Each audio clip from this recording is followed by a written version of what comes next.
Salut Aileen. Salut Vincent. Bonjour à tous. Grüezi miteinander. Aujourd'hui, nous allons vous présenter une expérience scientifique qui traite d'un sujet de tous les jours.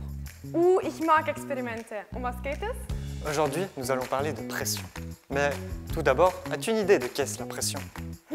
Also Druck ist für mich, wenn etwas zerdrückt wird. Zum Beispiel an der Fasnacht, wenn ich von der Menschenmenge direkt zerdrückt werde.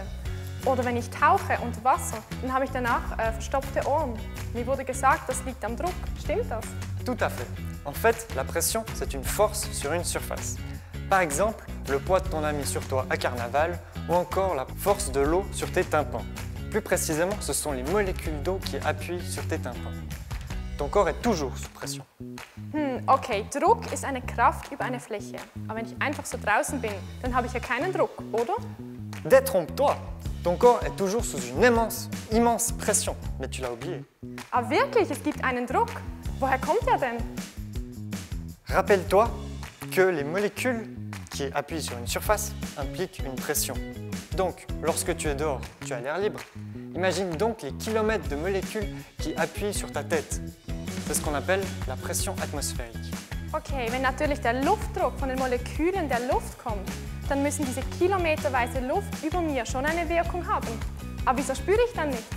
C'est parce qu'elle est constante. Et elle est partout. Dans ton corps, dans tes poumons, sur ta main, sous ta main, partout. Et ce qui est pratique, c'est que tu la sens seulement quand elle change. Par exemple, quand tu es à la montagne et que tu redescends, tu vas sentir tes oreilles se boucher. Donc, c'est compliqué de la percevoir. Stimmt, wenn ich von den Skiferien nach Hause komme, habe ich auch verstopfte Ohren. Ich wusste nicht, dass das vom Unterschied des Druckes kommt. Ça tombe bien, car aujourd'hui, nous allons la mettre en évidence avec l'expérience de la canette. Also wenn wir jetzt mit diesem mysteriösen Luftdruck arbeiten werden, müssen wir sehr vorsichtig sein. So kilometerweise Luft können ganz schön schwer sein. Und Achtung, mach das unbedingt mit einer erwachsenen Person zusammen. Effectivement, cette expérience peut être dangereuse. Pour cette raison, il est mieux de la réaliser avec la présence d'un parent. Pour cette expérience, nous aurons besoin d'une cuillère à soupe, d'un bol, de l'eau, de glaçons, d'une canette, d'une plaque chauffante, d'une pince ou d'un gant. Toll, das haben wir alles hier. Also los, wo fangen wir an? On commence par mettre 4 cuillères à soupe d'eau dans la canette. Nous l'avons déjà fait. Also wir füllen die Dose mit 4 Esslöffeln Wasser. Das haben wir bereits gemacht. Ensuite, comme c'est déjà présent ici, vous pouvez remplir le bol avec de l'eau et les glaçons. Also wir füllen jetzt die Schüssel mit Wasser mit Eiswürfeln. Damit der Temperaturunterschied noch größer ist, können wir die Dose jetzt erhitzen. Dafür stelle ich sie auf die Herdplatte. Oui, c'est ça, mais il faudra faire très attention, car à partir de maintenant, la canette sera brûlante. Vous pouvez la laisser chauffer jusqu'à ce que l'eau bout. On fait cela pour remplir la canette de vapeur d'eau. Okay, ich denke, wir sind jetzt bereit. Wir können sehen, wie der Wasserdampf aus der Dose steigt und kondensiert. Die Dose muss jetzt komplett mit Wasserdampf gefüllt sein. Aber Achtung, sie ist jetzt sehr heiß. Bon, alors, à l'aide de la pince, tu peux prendre la canette et mettre le côté percé dans l'eau. Bien sûr, il faut faire attention car la canette est encore brûlante. Also wir nehmen jetzt die Dose mit der Zange und tauchen sie kopfüber ins Eisbad. Was jetzt passieren wird, ich weiß es nicht. Habt ihr eine Idee? Tu ne sais pas? Non? Alors vas-y. Okay, seid ihr bereit? Oh, was für eine Explosion! En vérité, ce n'est pas une explosion, c'est une implosion.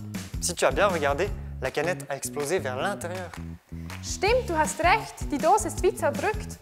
Aber was hat das jetzt mit dem Druck zu tun? Das war doch jetzt nur der Temperaturunterschied. Effectivement, tu as une bonne intuition.